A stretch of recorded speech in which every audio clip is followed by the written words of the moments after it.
Seguimos desde Medellín, desde Nigo Wake, agradeciendo, digamos, a todos los patrocinadores, todos los aliados. Y en estos momentos tenemos a Ana Segura, a Jorge y todos los que quieran conversar sobre este importante tema de agilismo, de proyectos y cómo podemos compartir ese poder de las comunidades justamente a estos interesados, a este equipo de trabajo, a todos los nombres en inglés que podamos colocarles, todo. Vamos a iniciar la conversación. Es una conversación muy informal.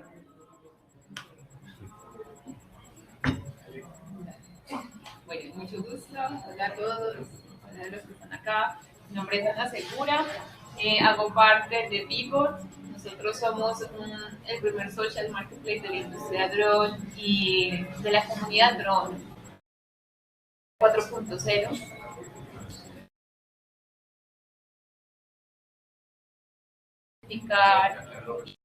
Recolectar la información de la robótica a través de toda la interacción de las personas para poderla clasificar con sistemas de inteligencia artificial y ponerla a disposición de las personas para que no importa el nivel de la persona que tenga en conocimiento en robótica, sino que a través de la interacción puedan aprender acerca de esta tecnología. Parte de esa democratización tecnológica enfocada en esta tecnología y en la industria 4.0 porque todo está conectado. Entonces, en ese foco, nosotros manejamos como equipo el tema de comunidades se volvió fundamental para alimentar esa información que queremos recolectar y clasificar. Entonces, sin comunidad no podríamos tener esa plataforma y ese social marketplace, que es el concepto que nosotros creamos desde Vivos. Así nosotros lo que buscamos es generar proyectos. Este es el macroproyecto, ¿cierto? Pero para que eso funcione tenemos que generar proyectos para alimentar esa comunidad. Y en eso tenemos que volvernos muy ágiles. Y ese es el aprendizaje que tenemos porque tenemos que adaptarnos al ecosistema que hay dentro de lo que nosotros queremos empezar a sembrar o impactar. Por ejemplo, en este momento nosotros vamos a lanzar la plataforma, estamos en el lanzamiento de la plataforma y tenemos como aliado a Colombia Drone Expo, que es la feria internacional y académica de la comunidad drone. Entonces nos damos cuenta que acá el tema de comunidades es un tema de agilidad, de proyectos, pero también de aliados. No podemos trabajar solos, obviamente, el tema de comunidades, pero es tener aliados estratégicos que compartimos una visión en común y que va más allá de lo económico, sino de lo filosófico, ¿cierto? Lo que hablaba Juan, y es el foco o la misión que va más allá de la organización, que es lo que nosotros queremos llegar a impactar.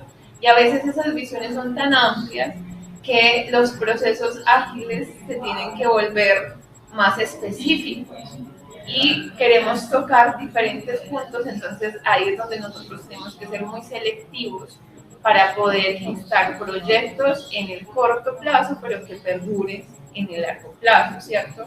Entonces es como alimentar esa organización, ese ser vivo, como le decía el compañero, y cómo lo hacemos. Entonces es la creatividad aquí, creo que no tiene límites, y es empezar a generar como la estrategia de la mano de lo que tenemos, que son los aliados. Y ahí el agilismo resulta que también funciona en la gestión de esas personas. ¿Cómo gestionamos los equipos de trabajo?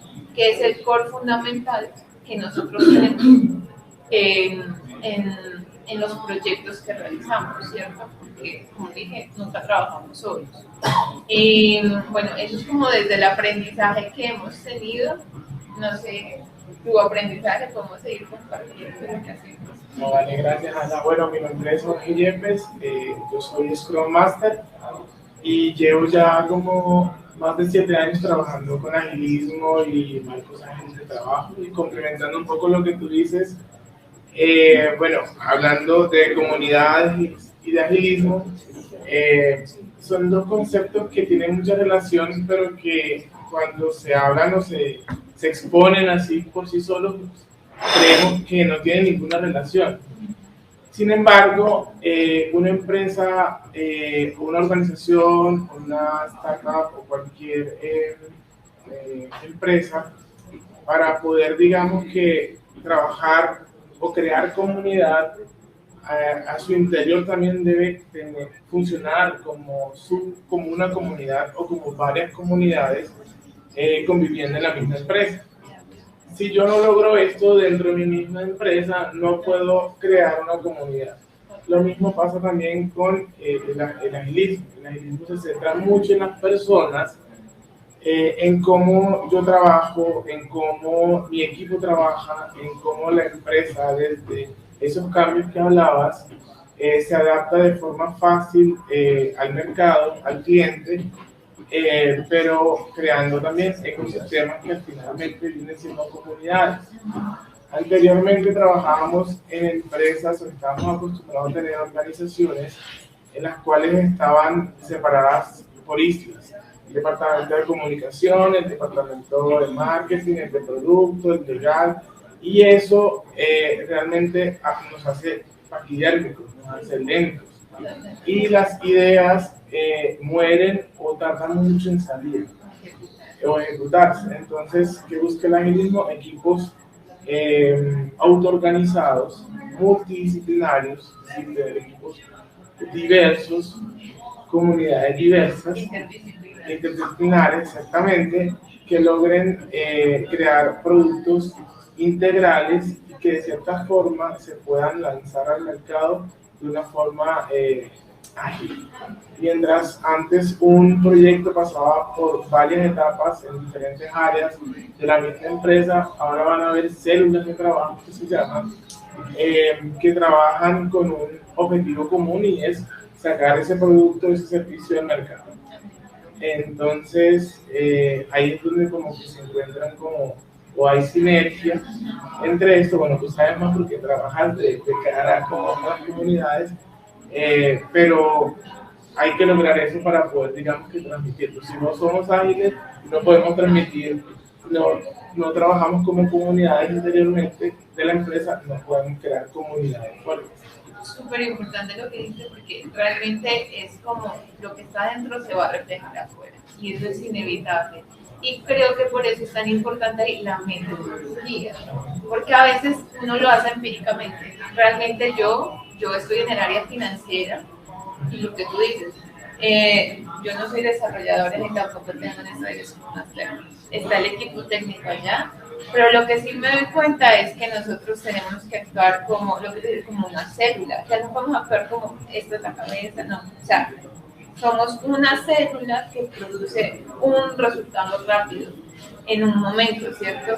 Pero si no está esa metodología, a veces el ser tan empíricos nos puede diluir y perder, porque a veces eso no está en las empresas de las organizaciones. Y hoy lo que se necesita es actuar rápido, innovar rápido, equivocarse rápido, corregir rápido para mejorar rápido. Y creo que eso ya es parte del chip que nos invita a cambiar este tipo de proyectos basados en comunidades, porque las comunidades son muy dinámicas, ¿cierto? Y para que sean más dinámicas, para que se nutran y nutrir a la empresa, uno tiene que estar siempre generando contenido de valor. Entonces lo que tú decías es muy cierto, para mirar las necesidades del cliente y suplir esas necesidades también. Sí, claro. Ahí, digamos, complementándote un poco, el agilismo se centra en las personas, ¿cierto? En cómo trabaja mi empresa, cómo trabajan los equipos y las células diferentes de mi empresa, que al final terminan convirtiéndose en una comunidad.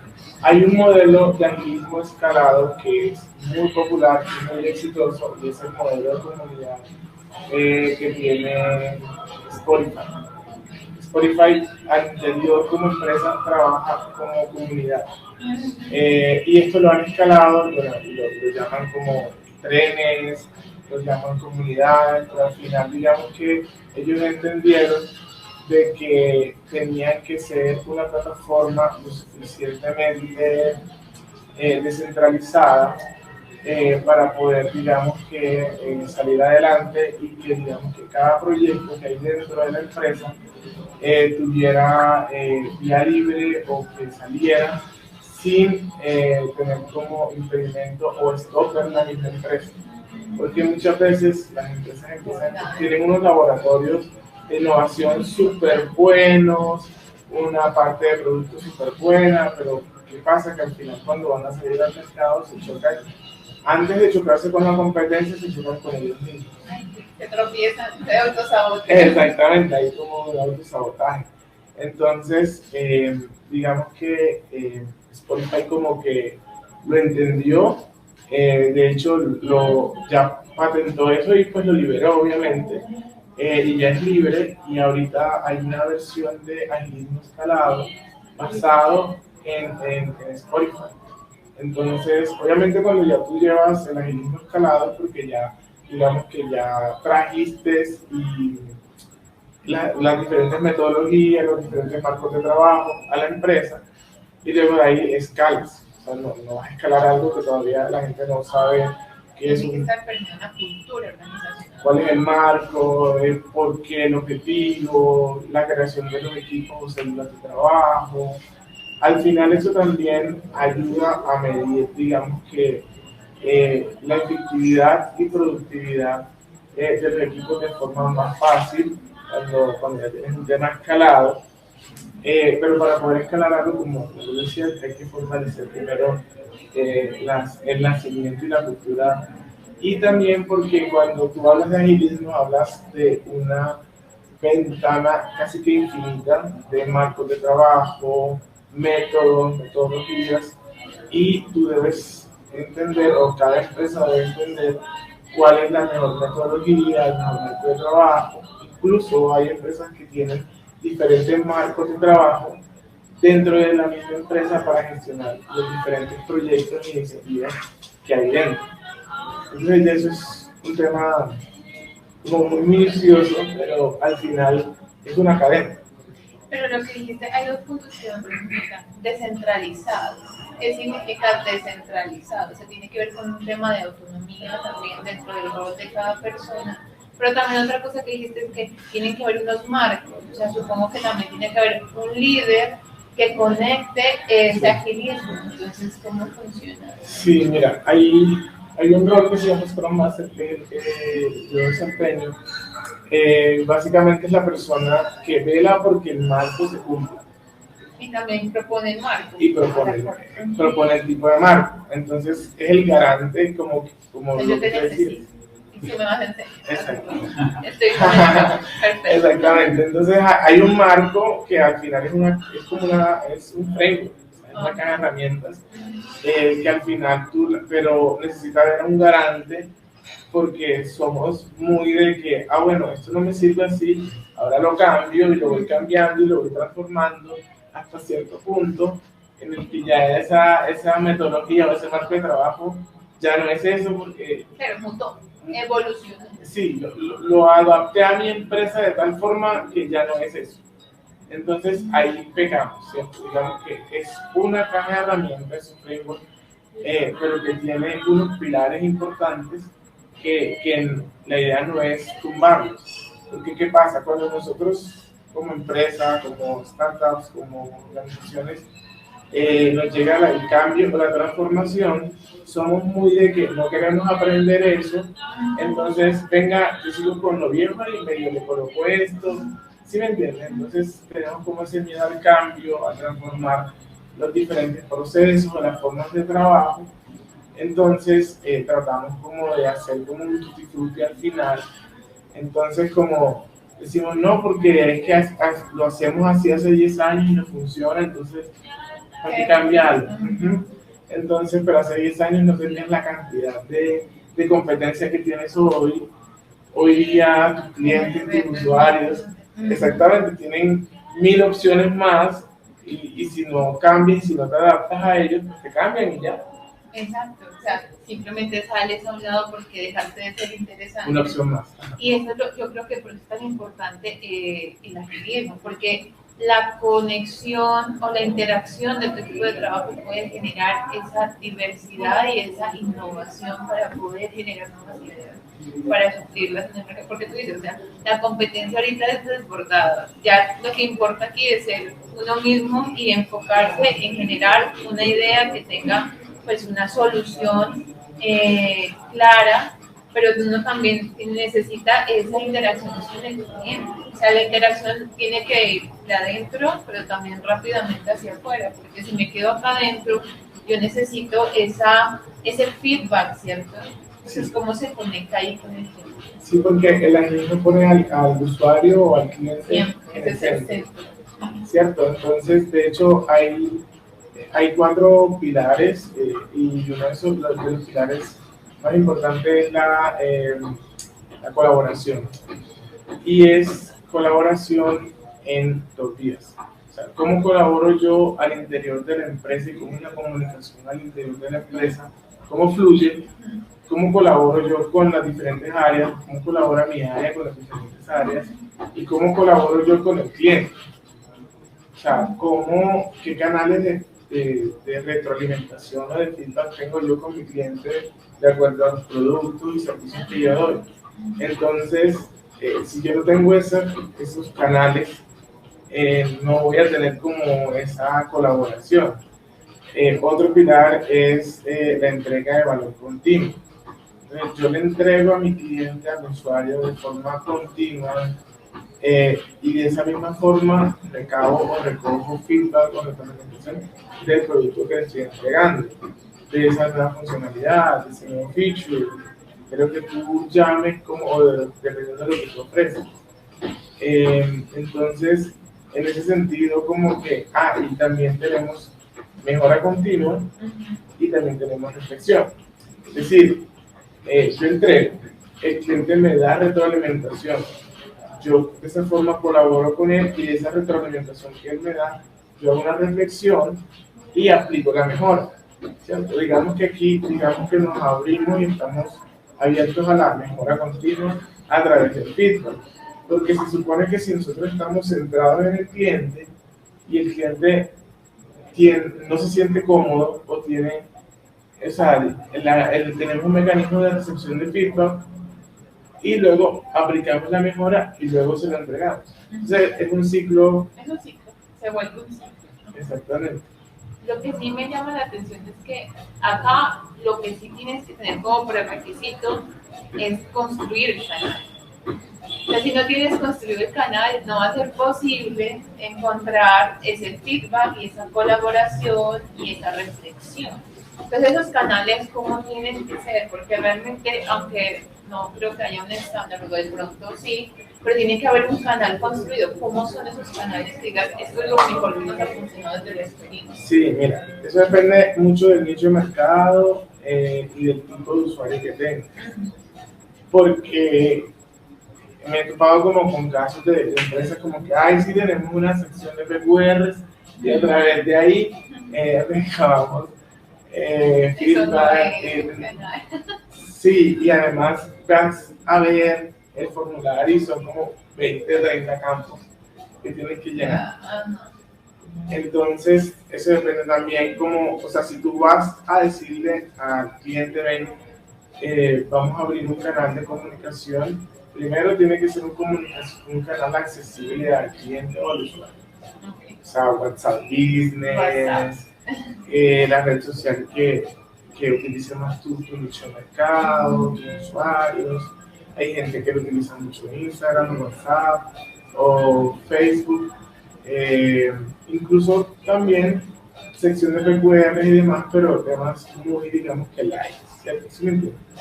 Entonces, tenemos casos de éxito en donde con el canal de WhatsApp, obviamente, cuando se abrió, había cómo atenderlo, ¿cierto? Se va a disparar, porque también hay clientes, si te hace feedback, no lo lees, no tiene una respuesta.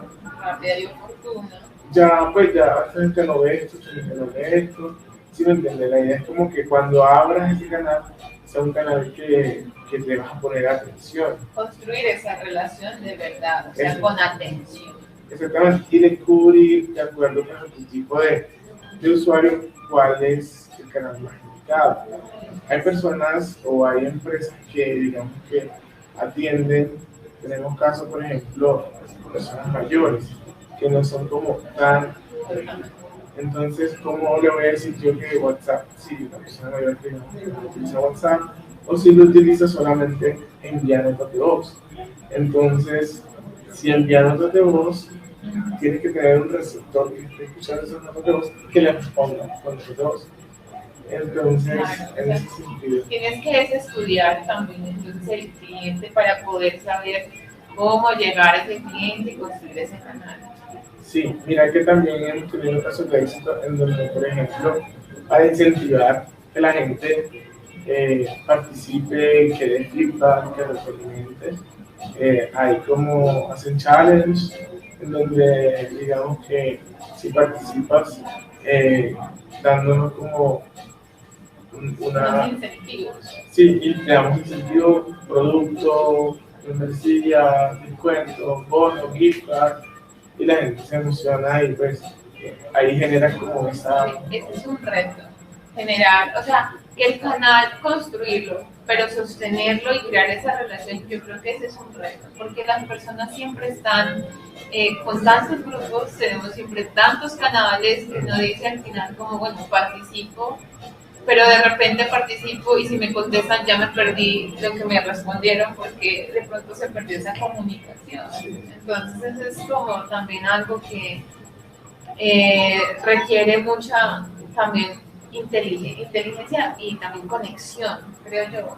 Algo que sea muy auténtico de la comunidad que yo también estoy creando. Sí, no es adicionarle algo más, un paso más. Exacto, antes simplificar eso lo más posible para tener esa. No descargar otra aplicación nueva, agregarle otro flujo, como te decía, otro formulario de 30 20 campos.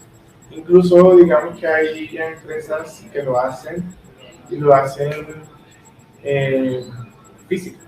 O sea, va a entregar el producto y cuando lo recibe, te da como un feedback, una retroalimentación del servicio, en el momento, o sea, si te llegó a tiempo, si digamos que fue lo que. Sí, como Uber. Uber, la estrellita, Sí, son 4 preguntas, 3 preguntas, y la misma persona que te entregó en físico, pues se lleva eso. Es que esa es la cuestión. Bueno, una pregunta, no, desde su experiencia, ¿cómo se logra el sano equilibrio entre la dirección y la autonomía? Hablaban que hay células que deben ser autónomas, que deben iterar rápido, que está bien para embarradas pequeñas, pero hay embarradas de embarradas. ¿Saben cómo se va logrando también ese sano equilibrio entre tomen las decisiones, iteren, pero tampoco que se pierda desde la dirección que se quiere lograr la compañía? ¿Cuál ha sido la experiencia? Sí, mira, de hecho, por ejemplo, uno de los marcos de trabajo muy populares es Scrum, que son iteraciones cortas, en donde digamos que los equipos evalúan su desempeño en una semana, en 2 semanas, máximo 3-4 semanas. ¿Qué pasa? El equipo es autónomo en ese tiempo. Obviamente hay un tiempo de corte en el cual digamos que el equipo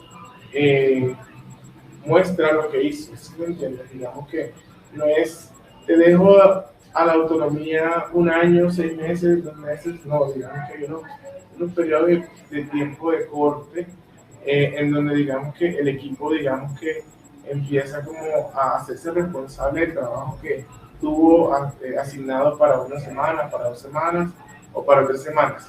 Eso depende mucho también de la capacidad o de lo grande que sean las organizaciones. O sea, hay organizaciones, hay startups que iteran a 1 semana, pero hay organizaciones como por ejemplo, puedo decir los nombres, no muy grandes, en 1 semana no le da tiempo, ¿cierto? Porque o sea, es gigante mover esas organizaciones o esos proyectos, entonces tenemos 2-3 semanas. Entonces, para empezar a generar esa autonomía, eso no se hace de la noche a la mañana. hay un esquema de management, ¿cierto? El management 1.0, el 2.0 y el 3.0.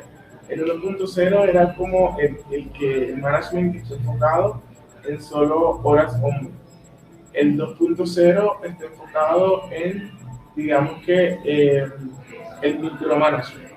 ¿Qué hiciste hoy? ¿A qué hora hiciste esto? El tipo, ¿sí me entiendes? El tipo management, sí, de tracking de minutos o días, y que ese tipo de líderes que hacen como seguimiento y corte puntual. ¿cuánto te demoras almorzando? ¿Tienes media hora de almorzar? Porque, ¿sí me entiendes? Ajá. El 3.0, digamos que es ese management que evoluciona a la autoorganización y al empoderamiento de los equipos. Y al hacer. Y ahí es donde empieza a hacer la evaluación. Y es una migración que se hace de forma paulatina. Yo no puedo decirle a un equipo que está acostumbrado a micromanagement, decir, no, mañana, o sea, a partir de mañana son libres de hacerlo. Solo entreguen el resultado. ¿Qué pasa? Cuando tú empiezas a hacer esa migración, bueno, cuesta de parte y parte, porque un líder o un jefe que está acostumbrado a eso, pues va a sentir un vacío, ¿cierto? Una angustia también, ¿no? Una ansiedad. Una ansiedad, esa es la palabra. Entonces, en la medida en la que uno le va, el líder va soltando como esas cargas, y ya luego, viendo los resultados, los equipos, digamos que, y las personas, sentimos de que empezamos como a producir en base a un objetivo, no en base a un cronograma de tareas y minutos que me tenían. Porque en tecnología, más que todo, yo me he encontrado con desarrolladores que hacen la tarea o el desarrollo que teníamos para una semana en 3 días. Ajá, eso pasa muchas veces. Entonces, ¿sí me entiendes? Sí, y esa es la cuestión, ¿no? Porque uno a veces dice, ¿cómo mido esto? ¿Cómo empiezo a hacer esa metodología ajustada a cuando vamos a empezar desde cero? Exacto. Es empezar a estudiar esa organización interna. Y también va muy enfocado en el valor que yo estoy ofreciendo al cliente o al usuario. Si tu organización o tu equipo de trabajo trabajó, lo estallaste en una semana, 2 semanas, 3 semanas, un mes, y el cliente y el usuario no están teniendo la percepción del valor o no están recibiendo nada, pues tú quemaste tu equipo. Sí, y lo quemas. Y lo sigues quemando, lo sigues quemando. Entonces, ¿qué pasa? Cuando tenemos iteraciones cortas, cuando tenemos pequeñas victorias, cuando nos recomponemos de acuerdo pues, a la circunstancia o al entorno cambiante, pues el equipo va a tener una mentalidad un poco más fresca. ¿Sí? También cuando hay pequeños resultados, porque eso también es lo que tú dices, el desgaste del equipo es como decir, bueno, si estamos dando resultados con esto o no. Y eso es como parte también de la cultura que tú también vas a generar, de ese agilismo que quieres implementar dentro de tu empresa. Total, un tema 100% cultural. 100% cultural, tú dices. Ajá. Bueno, entonces le agradecemos a Jorge, a Ana por esta conversación, por este panel sobre agilismo, proyectos y comunidades, y los esperamos en un minuto en el escenario, en la sala principal, para que ya entremos a los reconocimientos de las mejores comunidades y líderes de Comap, de toda Latinoamérica. Entonces, muchas gracias. Entonces, nos vemos en un par de minutos.